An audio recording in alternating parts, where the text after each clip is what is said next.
Welcome to Sober and Lit, the podcast for women who want to get sober, stay sober, and live a life that's way more lit than it ever was with wine. We're your hosts, Ruby and Susan, two alcohol freedom coaches keeping it real with stories, tools, and zero judgment. Whether you're sober curious or all in, you're in the right place. Let's feel lit, alcohol free. Hey, welcome back to the Sober and Lit podcast. I'm so excited to be here with you. I'm Coach Susan Larkin. I'm here with my co-host, Coach Ruby Williams. And today we are going to help you find out everything you need to know to crush a sober Thanksgiving. We are a week and a half away from Thanksgiving, and we want to share our must-have strategies that we share with our one-on-one clients, because those are the conversations we're having right now. You know, our clients are coming to us and going, okay, Thanksgiving, what do I do? And also, you know, a lot of times with our clients, we share, you know, our stories about our first Thanksgiving because it helps to normalize the anxiety that our clients are feeling around these big holidays coming up. You know, and we got the trifecta coming up, or the Bermuda Triangle, as they say. We got Thanksgiving, Christmas, New Year's. So we are here to help you and support you through all of those. So let's start with Thanksgiving. And Ruby, what do you have to say? And what are you talking about with your clients about Thanksgiving?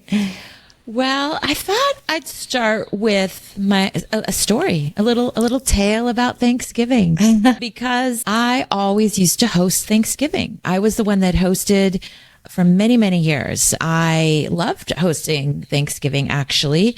But the thing is it was such an alcohol-fueled holiday. So my aunt would be the one making the turkey, but she would get it all ready and brining and whatever. And then she'd come to my house early in the morning and put it in my oven and hang out. And she would come with like 3 bottles of champagne, and we would start with mimosas in the morning, and it just increased from then. So by the time people arrived, 2 or 3 p.m. and we do afternoon dinners, I was really, really drunk, not able to be a good hostess. I remember just being in my head a lot, forgetting things. It was actually really hard. I say I liked hosting, but when I think back, I was always so stressed. I remember maybe the last one, my son sat me down like 15 minutes before and said, "Can you meditate, Mom, or just relax?" Because I was so, just strung out, hot, all that alcohol. And before it even started, you guys, then, we're drinking, wine with dinner. There might be after dinner drinks. Our family drank a lot, like a lot. There might even be, so there was, or cocktails or champagne, mimosas first in the morning. Then there was cocktails, wine, after dinner drinks like port. Then if people stayed late, we would even have like whiskey. Like it was just alcohol after alcohol after alcohol. And I remember though that first Thanksgiving that I was going to be alcohol free, and I hadn't really told my parents and my family or even many of my friends. Just told them I am on a keto diet, so I'm not drinking. So, but then it got to Thanksgiving and I host always, because I had made a firm line in the sand, a non-negotiable. I'm not going to have alcohol in my home. That was just my personal decision to kind of keep my, stop. Like I stopped drinking. I tried to like create this world around me that would keep me stopped. And so one of the things was, I'm just not going to have it in my home. So I was like, how do I host and not have it in my home? And at the time, this was my first Thanksgiving alcohol free. I was probably alcohol free for like 6 months, and I had no idea. So I talked to all my friends. I went back and forth. Do I have people? Do I say no alcohol? Or do I have people over and just accept alcohols in my home? Even that's breaking my rule. Or what I finally decided is I said, "Mom, can you please host? I know I've been hosting for the last 10 years, but can you please host? Just not going to be able to." Didn't say a lot, but I'm not going to be able to this year. And I will help with everything though. I will come early. I will do I'll set the table. I will do extra food because we kind of do potluck style. I would help with the floor arrangements. So, and then I came up with a signature, not a signature, but I came up with my own drink. I made sure I brought lots of LaCroix, sparkling waters. I had limes. I even brought a bottle of non-alcoholic wine. So I supported myself, but yeah, so I wanted to share that. But so the real pain though was just deciding what was I going to do since I hosted. So but I'm so glad I did. And now my mom hosts and I still have her host because my family still drinks alcohol and I still have that rule. I'm not allowing alcohol in my home. Yeah, that's awesome. I love that story. Well, what is a tip that you have then for your clients that this is maybe their first alcohol-free Thanksgiving? What's something that you would share is a must-have strategy? What I've been talking with clients right now a lot is, what are you going to say? Plan ahead with what you want to drink. Like my example was I brought LaCroix, or come up with a mocktail or some idea or NA wine. And then second, what if someone asks, why aren't you drinking? If that happens, come prepared with a response. And so I just role play with them a little bit. And the fun ones that I love are like, oh, I'm just thirsty. I'm going to start with water. I'm going to start with sparkling water. That kind of just deflects it, right? You could say, like me, I'm on a diet where I'm trying to lose weight. I'm really into my health right now. So alcohol just doesn't do me any favors. It makes me gain weight. You could go the health route. Oftentimes I find when you explain a lot, and you keep explaining that you can get kind of tripped up. So it's just easier to, say something simple and change the subject. And yeah, how was your vacation last week or something? Yeah. Will you share your story, Susan? Yeah, sure. Well, so I have a few firsts because if our listeners know my story, that I started exploring my drinking in 2013, 14. And I went to AA at that time. My pastor, who I shared with, said, oh, well, if you think you have a problem with alcohol, you probably do. You should go to AA, which was a shocker to me. So my first alcohol-free Thanksgiving was when I was in AA. And I remember going to a meeting that morning. And my strategy at the time was to have alcohol-free wine and just be pouring that in my glass and not really be explaining myself at all, but just be participating with that. But then I was at this meeting and I explained that that's what I was doing. And people were really negative about that and saying, oh, that's it's a downward slope from there. You shouldn't be drinking the alcohol-free wine. It's risky, la, la, la. And then I was just really irritated. So that was frustrating. But then, as you know my story, I went back to drinking after about 8 months in AA. And then my first, again, sober Thanksgiving would have been during COVID. So we had a very scaled down Thanksgiving that year. And I also hosted Thanksgiving. I remember, family members coming and bringing wine and putting them on the counter. And I was just my radar was up, what am I going to do? But I had my alcohol-free wine. My sister-in-law even brought me a bottle of alcohol-free wine, which was sort of like this peace offering, I felt like at the time, where she was like, we're bringing all this wine and here's something for you, which I felt, I don't know, that really warmed my heart, where I'm like, okay, she gets it. She respects my decision, which is awesome. And I guess what I want to share about that Thanksgiving, well, both Thanksgivings, but I was hanging on tooth or nail that first Thanksgiving and just trying to get through it. And I get that. That's a real thing, right? And there's nothing wrong with that. And the first time it is going to seem different, and it is going to maybe be a hard, level 9 on a 1 to 10 scale hard. But then the second time you do it, it's going to be a 3 or 4. And even with that many years between 2013, 14, was it 13 or 14, and 2020, when I went into this second Thanksgiving, number one, I had a totally different mindset because I'd had a whole mindset shift by then where I just didn't even desire the alcohol. I'd completely had that shift. And I was like, I've done this before. So I just really, So you know what? You don't lose your alcohol-free days. What AA says is not correct. It's you don't go back to day day one. You have these experiences. And if you've been experimenting with having some alcohol-free time and having some alcohol-free events, you have some street cred. You know what I mean? You've done it before. So go into Thanksgiving knowing that you have some of these skills. Go in going, well, I've gone to this, I've gone to that, I can do this. That kind of mindset shift is so helpful. And also knowing that how much more I enjoyed many aspects of the Thanksgiving. Like when I would host, same as you, Ruby, I would start drinking wine when I put the bird in, which was like 9 or 10, right? And I would not remember or really even enjoy the food because I will have been, I've drank so much wine by the time I sat down to eat. I don't even remember eating this food that I spent all day preparing. Exactly. And I made most of the food. So I've been, working for days in advance, and I didn't even enjoy it.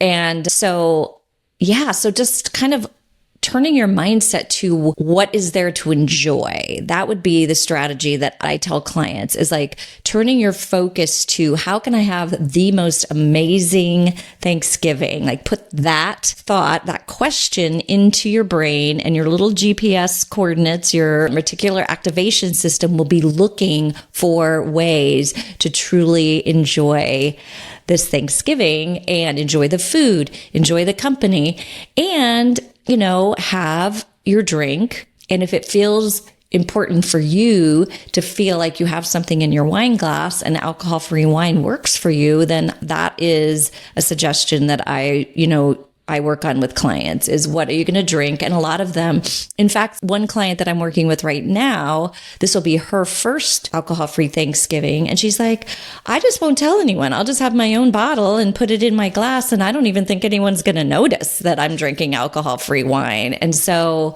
that's her strategy. And that's what we worked on, that she is going to have her own wine. Yeah. And Yeah. Well, I was just thinking about, I was working with this one client who had her first Thanksgiving. So she always hosted too. Mm-hmm. And she ended up serving alcohol that first Thanksgiving. She had her own ideas and what she was going to drink. But what happened was her mom got really, really drunk. I think her cousin, a couple of cousins, she was really scared because they ended up, driving home, like just all the things you don't even necessarily are thinking about. So it was very uncomfortable. So then the next Thanksgiving, we worked together and we really came up with, she decided that she was ready and confident. She'd already told her family that she wasn't drinking. So she was going to have an alcohol-free Thanksgiving. So it can happen. I know a lot of people are like, but there's no way. And I think there is a way, and people can drink before or drink after, but not at that thing. And she said it was beautiful and it was so fun.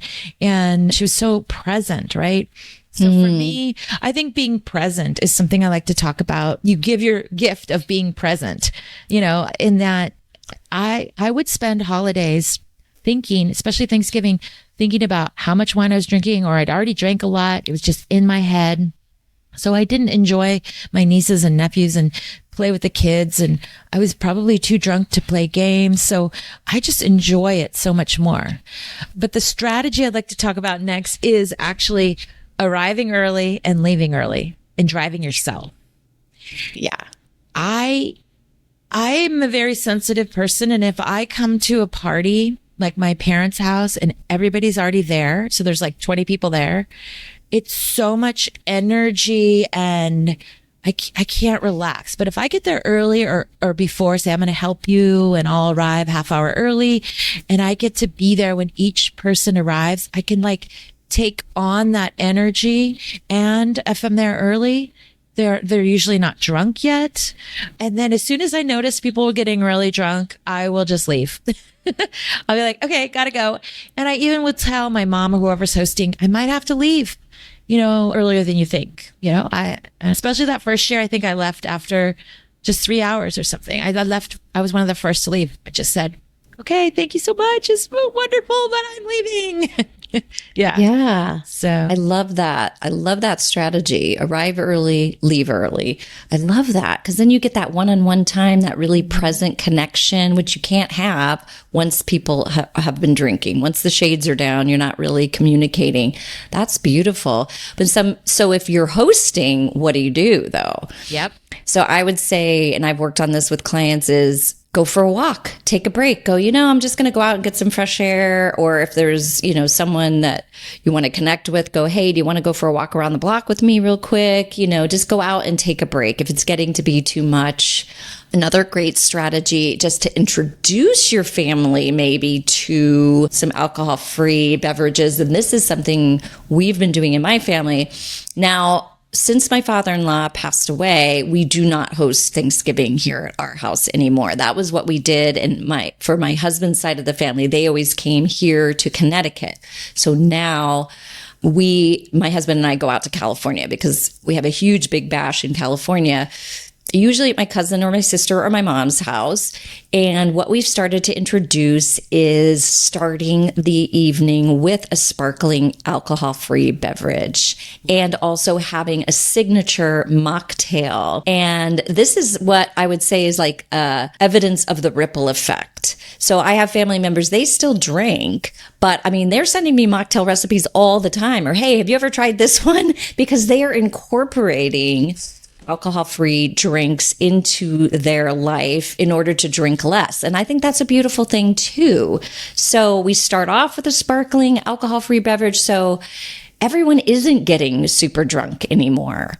People still maybe have wine with dinner, but people are not getting completely smashed. Now, maybe as the night goes on and some people want to do that, there's the opportunity, but everyone isn't doing that anymore. And so it's really a beautiful thing to have sort of a cheers, a champagne, quote unquote toast, and it's alcohol free and everyone's participating. And so that's another thing you could incorporate. And there was another alcohol free friend of mine who also started that. Her husband still drinks, her smaller family, they still drink wine, but they always start with an alcohol-free sparkling beverage and then serve wine with dinner, which she continues on with either the sparkling or with another, alcohol-free beverage, and everyone else has maybe a glass of wine. So that strategy of kind of inclusion into your alcohol-free world, and also that cuts down on the amount that people are drinking, right? You're not starting the day off with the mimosas. I don't know. Were you like me? Like with a mimosa, I was always like, why would I put orange juice in my... I wanted the buzz, man. I didn't want it to be, littlest amount of orange juice, or I'd say, I don't really like orange juice. I think that's what you would say. Oh my gosh. Mimosas, but I think I'm just going to have the champagne. But when you were talking, I just realized, so I worked for Korbel Champagne, which is one of the largest in the US. And I helped with the marketing around every holiday or every celebration needs to start with Korbel or sparkling. Mm-hmm. So I love your reframe. It's so good. Like it can still be bubbles, but it's just NA bubbles. And I think it's brilliant. Yeah. So we were talking about maybe signature mocktail ideas. I did remember one. So I've had like 6 Thanksgivings alcohol free. Yeah, or this will be my 6th. Anyway, I can't remember. But anyway, I think this will be my 6th. So it's taken that long. So last year, that was my 5th. My sister-in-law, actually, it was so sweet when you say that your sister, brought you something. My sister-in-law made a mocktail, like a signature mocktail last Thanksgiving. It was so sweet. I know she was doing it for me, but guess what? We were all drinking it. And so what she did was she, in a blender, created almost like a smoothie of, I think it was pomegranate, or no, we added the pomegranate seeds, but it was a smoothie of persimmons. So it was like a persimmon kind of, so you'd put a little, she had the recipe there too. It's really cute. You'd put a little bit of this kind of like, almost like a smoothie at the bottom of your cup. And then you'd add the sparkling water. And then we added some pomegranate seeds. Cause it was so beautiful. So there's orange and red and it was, I love I drank that. those all night. Yeah, and you could top it with sparkling wine, alcohol-free sparkling wine. And it's so interesting. Persimmons are such a California fruit at Thanksgiving time. They're all ripe. I know that we walk along this canal trail from our hotel to my parents if we want to do the walk. It's about a 45-minute walk.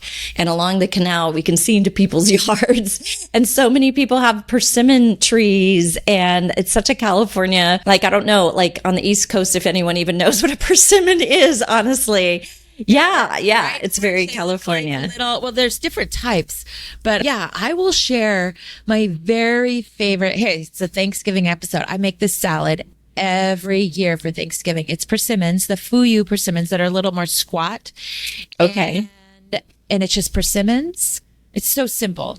And you can't mess it up. You just do you cut it up into little chunks. You don't eat the skins, by the way, you peel them.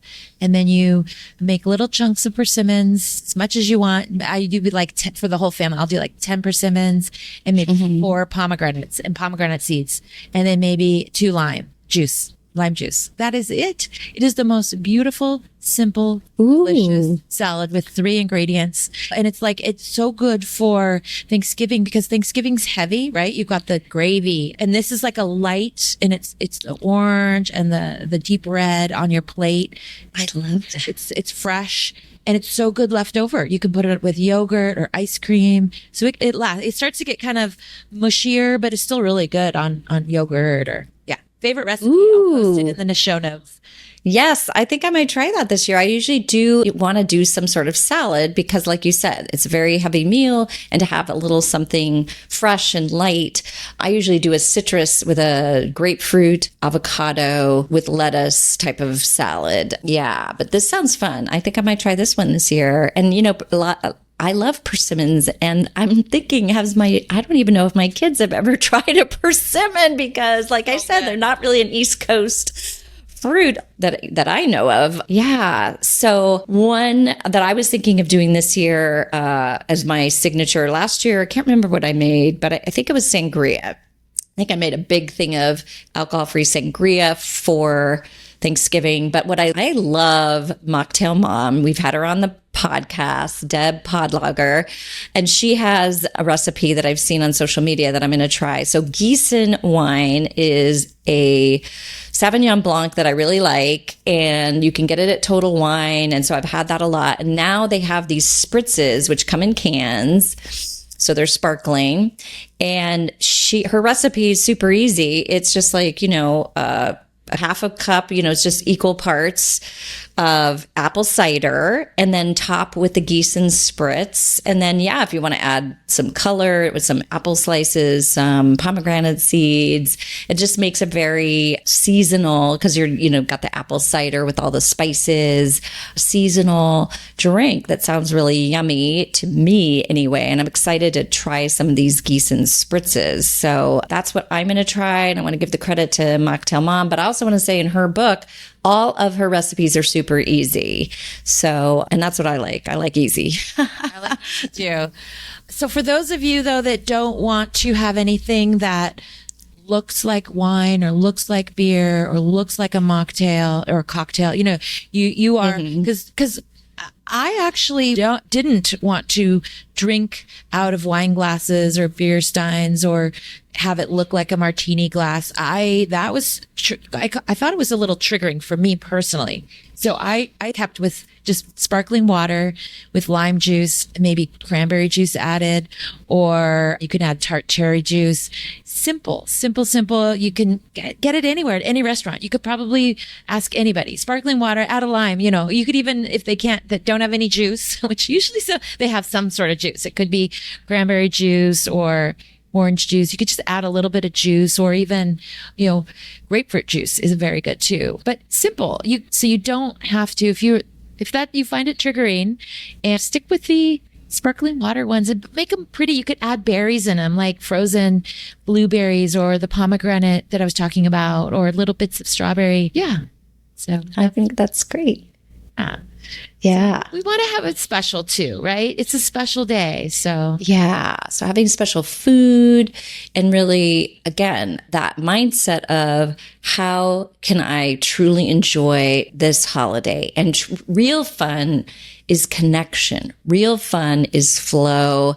Real fun is, enjoying with all of your senses. And alcohol really numbs all of our senses. So, when we really turn it on its head and examine it, alcohol is not actually contributing to any of the ways that you truly do enjoy or connect with loved ones. And so I wanted to just throw something out here too about what about when you drink to get through the holidays because you don't really like or want to connect with any of your loved ones. Come early, leave early, right? Yeah, that's the good tactic for that. Yeah. Yeah, I think so. And yeah. Do you have to go? I don't know. Another good question. Yeah. Do you have to go? Maybe in early days, if it's really, really that triggering and you are pretty certain you'll end up drinking because it's just so, I don't know, maybe you have family drama. Do you have to go? There's something also that I love is Friendsgiving. There's also people. So I just forgot. I had a Friendsgiving that first year. So instead of hosting my family with alcohol, I think it was the few days before, the weekend before, I invited all my new sober friends and some of my friends that drank. And I called it a game night and a Friendsgiving. And it was all alcohol free. And it was amazing. And that was when the first time I realized I could probably still host, but it would need to be alcohol free. It's just for me. Yeah. Friendsgiving. It's around family, right? So you can have your own family with your friends. And I love Friendsgiving. I think that's a beautiful, beautiful idea. And inviting your friends, sober or not, but, specifying it's an alcohol-free event, game night. I love that. And we do play games at my Thanksgiving with my family because my brother and his family, they really play all those super strategy games. What is it? The train one, Ticket to Ride. Like I can't play those games if I've been drinking. I can't think, I can barely play them when I'm not drinking. Game playing is so much better. Alcohol-free, I have so much fun. Real belly laughs. I really connect with all the so fun. Now I'm like nieces and nephews, they're like in their late teens or early 20s. And I'm like, let's play games, and like I'll rile them all in. And and the adults, now I'm like with the kids and the adults, they can go in the, drinking. They can go over there and drink. I'm going to stay with the kids and play games. That's play games. Strategy. Yeah, we all play games. We do play some that aren't super strategy. One of them is called Poetry for Neanderthals, and it's hilarious. It is hilarious. I've played that one. Yes. My brother even does like the voice. Me eat food with no spoon, then the word is fork. Like, for example, like that's how you can't say the word fork, and there's certain words you can't say. So you have to be pretty clever about that. But then, so we've played that one. Really fun. Learned it's called Exploding Kittens. He has that one. This last weekend I played with my son Cosmo and his girlfriend Amy. I mean, we were laughing so hard. It's a really, really fun game that anybody can learn super quick. It reminds me a little bit of maybe Uno in that it's cards and So, I want to try that one. I know my brother has had that one, I think. So yeah, he's the big game person and they are very strategic and very, like we took them to an escape room and it was literally his two boys that got us out of there. Us adults were like clueless. We're like wandering around, but the kids were figuring it out and it was really great. So I've done that once and it was so fun. Yeah. Escape room. Yeah. So that's other activities too. Like, so for me, and what I used to say also is Thanksgiving wasn't just a day, and it isn't now. We had guests when I was hosting, they would come the Wednesday or the Tuesday before, or sometimes the Friday before, stay the whole weekend. So it's dinner at our house or out, and then boom, Thanksgiving. Like it was a marathon. And so And it's same when I go out to California. So I go out to California early, spend some time with my family. So it's many, many dinners before the actual big event of Thanksgiving, which for our family, sometimes we have up to like 40 people. Wow. It's so beautiful and wonderful. And then we have the spaghetti dinner the night after. I mean, there's a lot of opportunity to practice. And I really had to lean heavy on that mindset those first couple years, even being a year alcohol free, 2 years alcohol free, going out with just so many events in a row with everyone drinking and me not drinking, But I got to tell you, I crushed karaoke, man. We went out, everybody was drunk, and we went out to this really seedy bar, and I wasn't even nervous because I'm like, nobody's going to remember this. So it was really fun. So there's just so many ways to enjoy it, but it's really, mindset really makes a huge difference. Knowing what you're going to say, like Ruby said, having a strategy for walks or leave early, come early, leave early, drive your own car so you have control over, but you can always Uber too, because we stay in a hotel. So if I wanted to go, I would just Uber. And that happened one night. Everyone was staying late. It was already like 11. Everybody's staying and drinking. And I'm like, I'm ready to go home. So bye, and grabbed an Uber and went back to the hotel myself. So yeah, just taking care of yourself. Planning some really nice rewards for yourself, bath bombs or shopping or massage, facial, during the time, if you're at an extended vacation type of Thanksgiving for several days. Yeah. I think I just want to say you're not alone if this is your first Thanksgiving alcohol free and that you feel like you might feel awkward. I just want to say that in my own head, I was constantly talking to myself. It felt like I had two people in my head that first Thanksgiving. Oh my gosh, there's wine. They're pouring wine. What am I going to do? I'd have these little okay. And then I'd breathe, or I just kept going to the bathroom, you guys. I would go to the bathroom or go outside, like Susan said, made me go for a little quick walk, but I would go to the bathroom, take a few breaths. Okay, I can do this. And then just recommit. I'm not drinking today. I can drink anything or eat anything, but I'm not going to drink alcohol. And I want to see how this goes. Experiment. Yes, that curiosity, experimental mindset. Perfect. Yes. And join our Sober and Lit community, either on Facebook or we have a private one where, it's just us. It's a small group. We can support you. Community is key. Going in and going, okay, I'm going into my first sober Thanksgiving or my second or my third, and I want to make a commitment here. And you'll be cheered on by us, by other members, and feel like you're not alone. Feel like you are not the only one doing this, and you have this support. You have this wind beneath your wings and a little bit of accountability, which can go a long way as well. And then we can cheer you on afterwards when you go, okay, I left early and I'm home, I'm back and I did it, and that also really, really helps. Having community is key for these tricky times. So really, we invite you.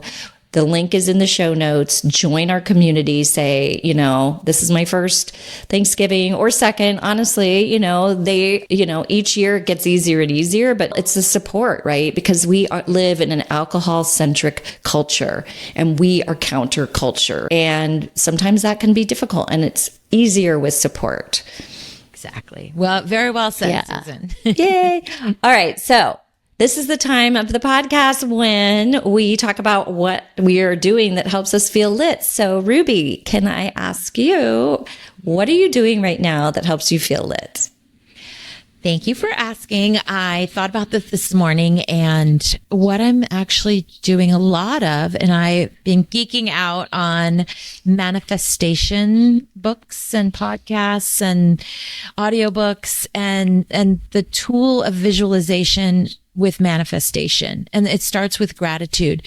But I'd love for you all on listening, since, or even if it's after Thanksgiving, we're going to post this about a week before Thanksgiving, but you could just close your eyes. And, Thanksgiving's about gratitude. It's about being thankful, and really ask yourself, what do I want? How do I want to show up this Thanksgiving? What do I want this Thanksgiving to look like? What is going to be my intention? And come up with one kind of goal or desire. Maybe it's, I want to connect with my friends and family this year. Really, or maybe it's, I really want to be present. Or you could even go with, what do I want to feel? How do I want to feel the whole day? And because it's my favorite holiday, because it's not about the gifts and I love that it's just about family, friends, good food, connection, being thankful. And so you just close your eyes and you picture yourself. What are you going to wear? You can go the whole way through. How are you going to get there? Who are you going to see when you first walk in? Are you going to smile? Give them a hug? You can walk through, what are you going to offer? Maybe say, hey, I brought this non-alcoholic sparkling wine. Or what are you going to say and do and think? Are you going to play games? Come with intention. So when you visualize, I want you to feel the feelings. That's what's key about manifestation, by the way. It's you pretend that it's already yours now, because if your brain goes there already, so you can go there and just, especially if it's a place you've already been, if it's the same place you're going to that you were last year, just every aspect of that whole Thanksgiving, you can walk through in a visualization and it can actually manifest because your brain has gone there. You can see yourself holding that mocktail and laughing.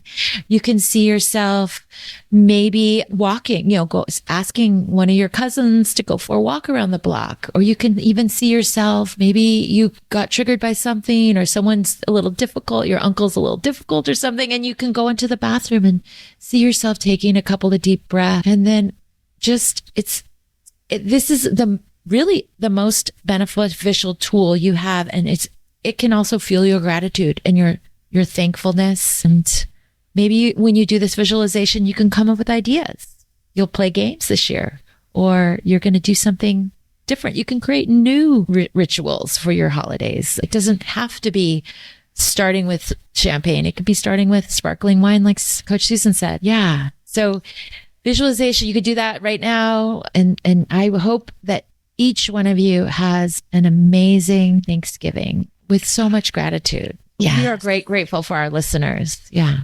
Yes, we are. And it's so interesting you bring up visualization, because that's part of my 5-step plan for preparing in my workbook, my socializing alcohol-free workbook. Visualization is what is the last step. Because again, like you said, once you visualize it, your brain, once you go do it after you visualized it, your brain's like, oh yeah, we've done this. Yeah. It's so crazy. And you can live that you already thinking you've done it. That's what's so cool. When you do this, really picture yourself pouring, the sparkling water into a glass and just smiling. And then you could even go and play it forward to the next morning. How are you going to feel? You had your first alcohol-free Thanksgiving. How proud are you? You did it.